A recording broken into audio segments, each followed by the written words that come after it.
欢迎来到新兴消息频道，请订阅频道，所以大家不要错过当天最热门的新闻。我们今天的时事通讯包括以下内容：没学过表演，中专毕业，没有背景，白鹿的成功只靠于正。长月烬明开播以来热度不断，毫无疑问将会成为年度爆款之一。而白鹿在该剧中跨越500年，经历现实与梦境、救赎与毁灭、绝望与希望，塑造了3个截然不同但又彼此照应的多年角色，给观众留下了十分深刻的印象。在长月烬明中，白鹿机缘巧合的又从城楼一跃而下，网友在看到预告片的时候就已经在仰天长叹：白鹿这是跳城墙专业户吗？可见周生如故的后劲儿依旧很大啊！3年2部爆款，2部待播，1个热门综艺，凭借老天爷赏饭吃的精湛演技，毫不做作的坦荡性格，白鹿稳坐当红90后小花前列。将近10年时间里，白鹿从一个网店模特蜕变成共情感爆棚的女主。她常说，当年是借了导演猫的树的光才签了欢娱，因为不是科班出身，没有显赫背景，她只能加倍努力才能找到自己的光。13、14岁的明星梦。1994年，白鹿出生在江苏常州，那时候她还叫白梦妍，标准江南关注水乡姑娘，浓眉大眼，白白嫩嫩，但骨子里却是个大大咧咧的性子，笑起来更是不见丝毫婉约。从小就是同龄人里的孩子王，聪明还仗义，唯一的缺点就是学习成绩平平，文科偏的厉害。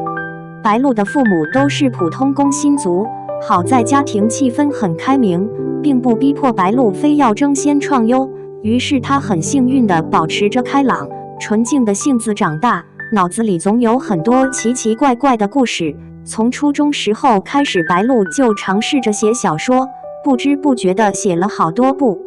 13、14岁的时候赶上韩剧大量引进，白鹿追剧追到痴迷，除了追剧还追星，并因此得知了韩国的 SM 公司练习生选秀制度，于是萌生了要去韩国做明星的想法。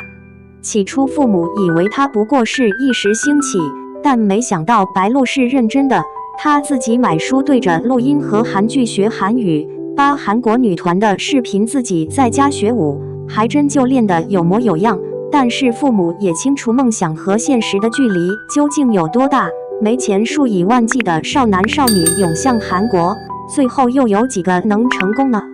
然而当他们看到女儿认真的样子，又不忍心打击，于是便决定让她自己去面对现实。2012年 SM 在上海举办海外生选秀，彼时鹿晗作为 EXO-M 组合的主唱担当红遍全球，白梦妍就给自己取了个艺名白鹿报名参赛，但是很可惜她还是落选了。只不过这个打击并没有让白鹿放弃明星梦。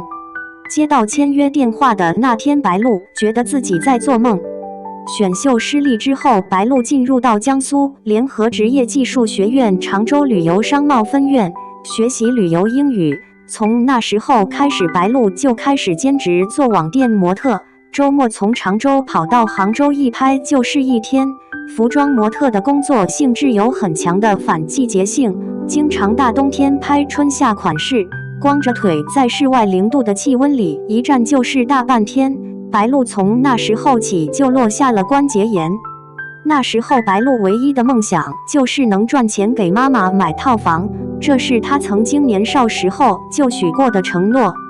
16、17岁的时候，白鹿已经出落成一个标致的大姑娘，偶尔也会在自己社交账号上发一些日常照片，渐渐地开始在网上走红。后来在同行的介绍下，白鹿认识了导演猫的树，毕业之后便签约工作室拍摄微电影。导演猫的树的作品曾在网络短片盛行初期红极一时，白鹿在其中饰演了不少角色，其中短片《世界上没有所谓的玩笑》曾勾起了许多网友记忆中的意难平。猫的树镜头里的白鹿干干净净，名副其实的一张初恋脸。白鹿没学过表演，但是模仿力很强，镜头前显得十分松弛自然，渐渐地拥有了很多主角作品。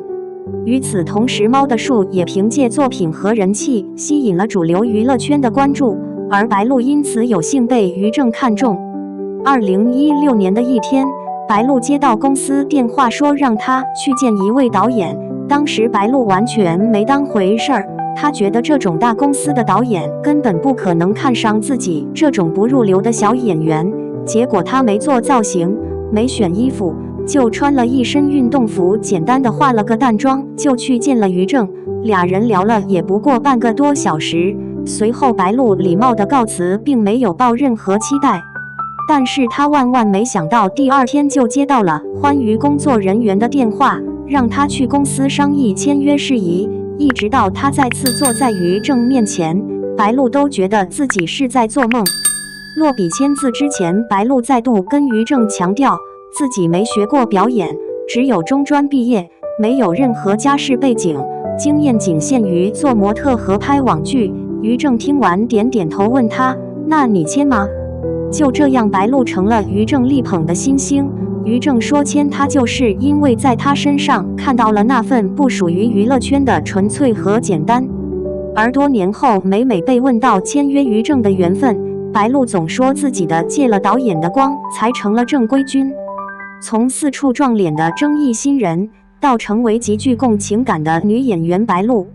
抛开其他事情不说，于正对旗下的艺人的确是够宠的。白鹿签约之后，仅仅培训了不到1年，于正就给了他朝歌的3番女配的角色。多年以后，白鹿已经清晰地记得进组第一天自己的腿一直在不自觉地发抖。以前拍微电影只有那么几个人，真正成了演员，他才知道一个剧组竟然有那么多人。然而他或许就是那种老天爷赏饭吃的演员，镜头灯一亮，导演一打板，他的整个状态马上就会进入到剧情里。虽然这部剧一直压到2021年才播，也让他当年青涩的演技在成名之后又暴露在观众面前，但是也从另一个角度让人看到了他的进步和努力。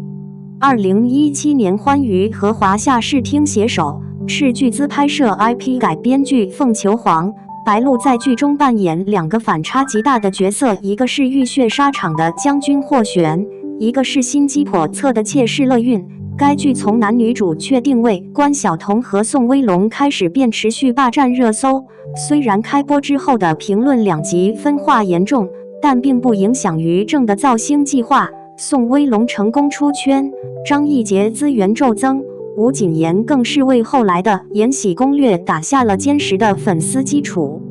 唯独白鹿红的有些尴尬，被网友质疑戏份盖过女主，说于正偏心自家等等。面对这些质疑，白鹿只能选择沉默，因为他知道自己还没有反击的能力和资本。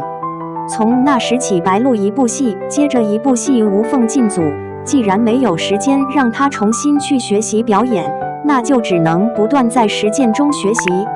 招摇烈火军校世界欠我一个，初恋2年内完成3部女主作品，生生用数量让观众记录了白鹿的名字。然而风头正盛之时，却被爆料咸猪手，为此公司紧急拆散了 CP， 于正亲自下场为自家艺人站台，那也是白鹿第一次公开回应黑粉造谣。那时候他终于稍稍有些底气，可以独当一面。然而网红这个标签却不是轻易就能撕去的，娱乐圈就这么大，一个新人的贸然崛起必定会分去别人的蛋糕。于是白鹿开始被各种考古，而且每张照片都会像某个当红的女艺人，她就这样成了靠撞脸挤进娱乐圈的网红。但面对这些，白鹿很坦然，她从不回避自己的过去，因为在她看来，那些都是垫脚石。厚积薄发的2020年，让观众重新认识了白鹿。一部《周生如故》让多少追剧人捧着纸巾和追剧。周生陈寿行之时时宜的那段哭戏堪称经典。为了完成这场重量级的哭戏，白鹿差点把自己哭背过气去，结束了还缓不过来，一路从片场哭回酒店。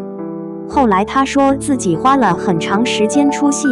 或许从某种程度上看这是不专业的表现，但是他说自己找不到技巧，唯一的办法就只剩下共情。这一次没有人再说她像谁，很多人都重新开始关注演员白鹿。可是很多人也是在此时才知道，戏里端庄有礼的大小姐，戏外竟然是个毫不顾忌形象的谐星。那年白鹿加盟了跑男，官宣的时候并不被看好，可没想到播出的时候，她竟然凭借2坨羊角辫、一身花棉袄，配上险些能看见嗓子眼的爽朗大笑，以十分意外的形象再度出圈。随着人气不断攀升，越来越多的人认识并了解白鹿，她的真实、率性、坦荡，毫无偶像包袱的搞怪，与助理之间相爱相杀的闺蜜感情，这些都深深打动着粉丝和网友，终于将自己的名字稳稳地写在了90后当红小花榜上。当下热播的《长月烬明》是白鹿跟罗云熙的第2次合作，观众也即将迎来她在跳城楼的经典桥段。虽然关于该剧的讨论众说纷纭，但精致的服化道、精细的后期、演员们的精湛演技以及因剧出圈的部分程式，这些成绩都是可圈可点、肉眼可见的。而该剧也注定会成为白鹿演艺生涯中值得纪念的一笔。